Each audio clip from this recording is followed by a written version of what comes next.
सुदामा द्वारपालांना विनंती करतो. द्वारपाल आधी त्याला थांबवतात, विचारतात, ओ ब्राह्मण देवता कुठं निघालात? तेव्हा सुदामा म्हणतो, मला कृष्णाला भेटायचं.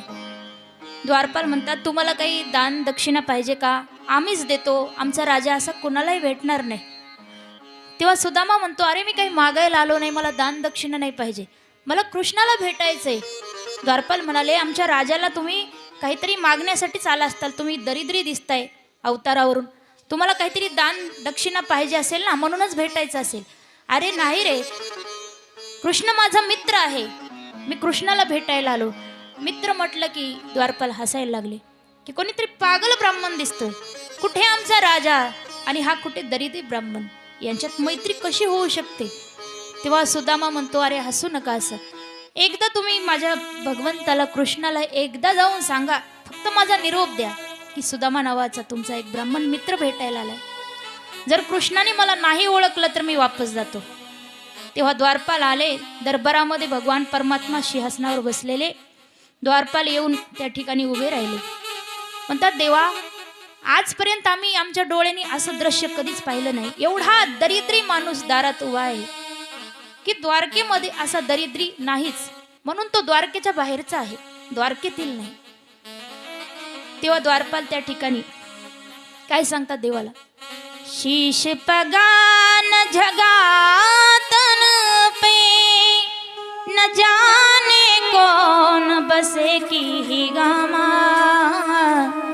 धोती फटी सी लटी दुपट्टी, पाव उपाहन की नहीं श्यामा, द्वार खड़ो द्विज दुर्बल, एक रहे कौन देश वसुधा अभिरामा, पूछत दीन दयाल को नाम, बतावत आपन नाम सुदामा.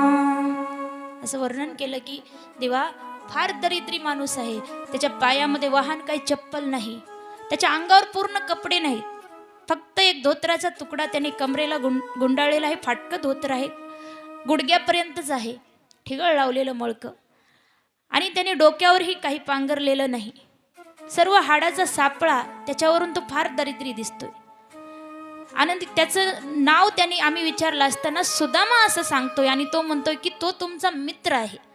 देवानं जसं सुदामा नाव ऐकलं ना, देव एवढे आनंदित झाले, एवढे प्रसन्न झाले. आनंदामध्ये भगवंताने माझा सुदामा आला म्हणून सिंहासनावर ताडकन उठले. उठल्याबरोबर भगवंताच्या डोक्यावरचा मुकुट खाली गळाला. देवाने पायामध्ये चप्पल बूट सुद्धा घातला नाही.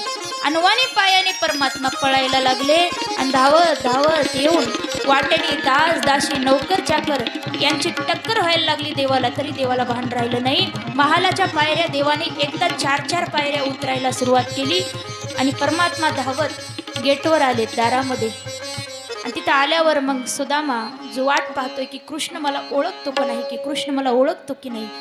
पण देव जेव्हा धावत यायला लागले, सुदामाचेही डोळे भरून आले आणि देवाने धावत येऊन सुदामाला घट्ट असं आलिंगन दिले.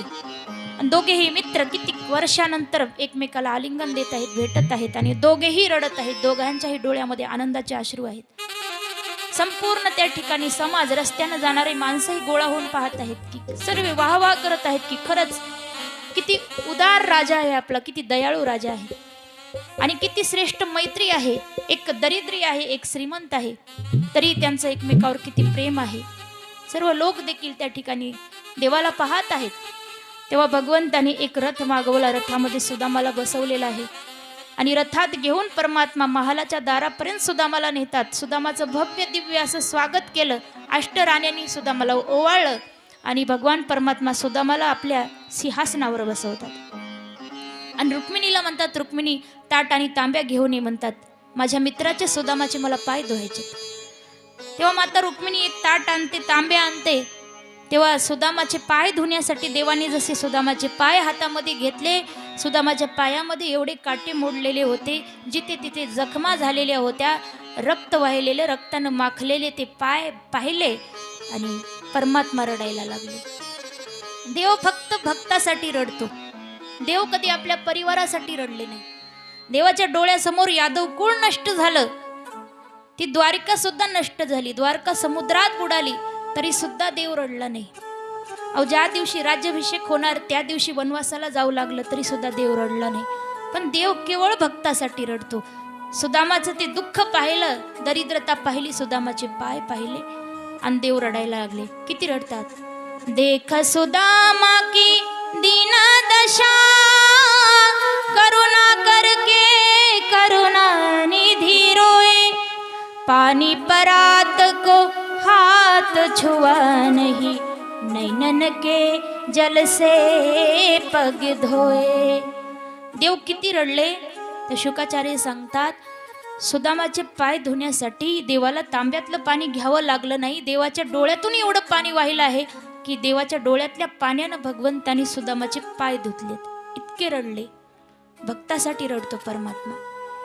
तेव्हा मग देव म्हणतात आपल्या बायकांना, पत्नींना म्हणतात की एक एक जणी या आणि सुदामाचे म्हणजे सुदामाचे चरण स्पर्श करा, पाया पडा, ब्राह्मण आहे, आशीर्वाद प्राप्त करा.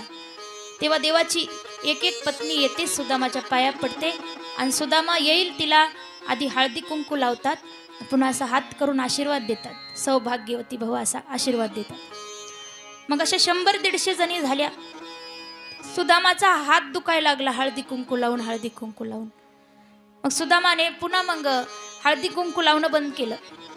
पुन्हा मग एक एक येऊ लागल्या. सुदामाने फक्त हात असा करायचा, आशीर्वाद द्यायचा की सौभाग्यवती भव म्हणायचं. पुन्हा 100-150 झाल्या. सुदामा आता आशीर्वाद देऊन कंटाळला. येईल तिला असा आशीर्वाद द्यायचा, येईल तिला आशीर्वाद. सुदामाचं मनगत दुखायला लागलं. तेव्हा सुदामाने आता पुन्हा दुसऱ्या राण्या येऊ लागल्या ना, आशीर्वाद द्यायला हात असा वर करायचा बंद केलं. फक्त आता तोंडानेच आशीर्वाद द्यायला सुरुवात केली. राणी आली, पाया पडायची, सुदामा म्हणायचे सौभाग्यवती भव. अशा सगळ्या मिळून 500-550 झाल्या असतील. सुदामाला वाटतंय एक एक येण्यावरच आहे, संपत काही नाही. रांग मात्र एवढी मोठी दिसते की एवढी रांग कधी संपेल. तेव्हा देवाला जवळ बोलवलं. सुदामा म्हणतो, कृष्णा, अरे सगळ्या द्वारकेतल्या बाया बोलवल्या का दर्शनाला? देव म्हणाले, अरे या घरच्या आहेत, घरच्या झाल्यावर मग बाहेरच्या द्वारकेतल्या येणार आहेत. सुदामा म्हणतो, घरच्या आणि एवढ्या बाया कोणाकोणाच्या? अरे माझ्याच आहेत सगळ्या. किती बायका आहेत? देवानं सांगितलं, आता तर सुरुवात झाली, 16,108 जणी आहेत मी सांगितलं. सुदामा चक्कर येऊनच पडला जाग्यावर. म्हणाला, मी एवढ्यांना काही आशीर्वाद देऊ शकत नाही. देव म्हणाले, मग याच्यावर एक उपाय आहे. एवढ्या जणीच्या ऐवजी मी एकटा तुझ्या पाया पडतो, मला आशीर्वाद दे, मग सगळ्यांना आशीर्वाद मिळेल. तेव्हा सर्व जगाचा मालक पण त्या ठिकाणी भक्ताच्या पायावर डोकं टेकवतो. आणि सुदामाने कृष्णाला आशीर्वाद दिला आणि सर्व राण्यांनी जाग्यावरूनच नमस्कार केला. आणि देव म्हणतात, सुदामा तू थकला असशील, चल आता माझ्या महालामध्ये आपण बसून गप्पा मारू, तू आराम कर. आणि देव सुदामाला घेऊन महालात गेले. एका सुंदर कक्षामध्ये सुदामाची व्यवस्था केली. आणि सुदामा आता विचारात पडला की मी काय करू, हे जे पोहे सोबत आणले देऊ की नको? देवाला काही कमी नाही, एवढा श्रीमंत आहे, मी पोहे कसे देऊ? हातामध्ये ती पोह्याची गठडी घेतली, त्याच्याकडे पाहत विचार करत आहे. तेवढ्यात कृष्ण तिथं साईडला येऊन उभे राहिले, तरी सुदामाला भान राहिलं नाही. आणि जसं देवाला पाहिलं, सुदामा दचकला आणि ती पोह्याची गठडी लपून ठेवू लागला. देव म्हणाले, हे बघ सुदामा, एकदा चूक केली, एवढ्या महागात पडली, माझ्या हिश्श्याचे चणे खाऊन दरिद्रता भोगावं लागली. आता जे वहिनीनं माझ्यासाठी गिफ्ट दिले भेट, ती तरी लपून ठेवू नकोस. म्हणून देवाने जबरदस्ती हातातून हिसकावून घेतलं आणि देवाने ती पोह्याची गठडी सोडली आणि ती पोहे देवाने खायला सुरुवात केली. 1 मुठभर पोहे खाले, 1 लोकाची संपत्ती सुदामाच्या नावे केली. 2 मुठभर पोहे खाले, 2 लोकाची संपत्ती सुदामाच्या नावे केली. आणि 3री मुठभर आता पोहे शिल्लक होते. तेव्हा माता रुक्मिणी म्हणतात, प्रभू हे आम्हाला प्रसाद म्हणून सर्व आम्ही 8 पत्न्या मिळून खातो. तेव्हा राहिलेले शिल्लक पोहे 8ही पत्न्यांनी भगवंताच्या वाटून त्या ठिकाणी प्रसाद म्हणून ग्रहण केला आहे. आणि सुदामा राहिला 2-3 दिवस. सुदामाला आता आपल्या घराची आठवण येऊ लागली. तेवढ्यात देवाने इकडे सुदामा घरी पोहोचण्याच्या अगोदर विश्वकर्म्याला पाठवलं आणि सुदामाच्या गावाला सोन्याचं नगर बनवून टाकलेलं आहे. पण सुदामाला अजून ठाऊक नाही. सुदामा राहिला 2-3 दिवस आणि देवाला परवानगी मागितली की कृष्ण आता मी घरी जातो. देव म्हणाले, ठीक आहे जा, पण जात असताना तू घरी येऊन येताना जे फाटके कपडे घालून आलतास ना, ते तुझे कपडे घालून जा. मी दिलेले नवे कपडे घालून गावाकडे जाऊ नकोस. मी जे नवा ड्रेस दिलाय ना तुला, तो इथंच काढून ठेव. आणि जे तू फाटके कपडे घालून आलतास ते तुझे तिथं कपाटात ठेवलेत. ते घे तुझे कपडे आणि ते जुने कपडे घाल आणि मग जा. सुद्धा मला वाईट वाटलं की कृष्णानं मला द्यायला तर काही दिलं नाही, पण जे कपडे दिले नवे ते सुद्धा काढून घेतले. येताना जे फाटलेलं मळकं धोतर घातलं होतं तेच धोतर घातलं. सुदामा निघाला. देवानं त्याला वेशीपर्यंत सोडलं. देव वापस आले. सुदामा एकटा काठी टेकत त्याच्या गावापर्यंत येऊन पोहोचला. मनामध्ये विचार करतो की मला कृष्णाने काहीच दिलं नाही, आणि आता घरी गेलो आणि पोरांनी विचारलं की बाबा आमच्यासाठी काय आणलं, तर मी काय उत्तर देऊ? कृष्णानं तर मला काहीच दिलं नाही. तेव्हा मग असा विचार करत जेव्हा गावाच्या जवळ आला, समोर पाहिलं तर अख्खं सोन्याचं नगर दिसतंय. त्याला समजत नाहीये की माझं गाव कोणतं. माझ्या गावी तर सगळ्या झोपड्या होत्या. मी काय परत फिरून द्वारकेलाच आलो का काय? रस्ता चुकलो की काय असं वाटायला लागलं. तेव्हा गावकरी त्याची वाटच पाहत होते सुदामाची. सगळं गाव त्या ठिकाणी बँडबाजा वाजवीत त्याच्या स्वागताला तयार होतं.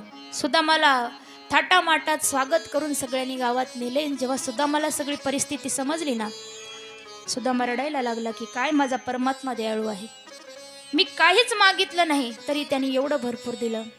म्हणून या कथेतून प्रत्येकाने एक उपदेश घ्यावा की आपण देवाकडे जात असताना शुद्ध भावाने जायचं, निष्काम भक्ती करायची. सकाम जर भक्ती केली, देवाकडे काही मागितलं तर मागितल्याने तेवढंच मिळतं जेवढं मागितलंय. पण देव न मागता भरपूर देतो. फक्त त्याच्यावर प्रेम करायचं. त्याला सगळं आपल्या मनातलं कळतं. त्याला मागण्याची आवश्यकता नाही. तो पाहिजे तेवढं देतो, पण न मागता देतो. असं प्रत्येकाने हे लक्षात ठेवलं पाहिजे. असं हे सुंदर असं सुदामा चरित्र शुकाचार्य राजा परीक्षितीला सांगतात.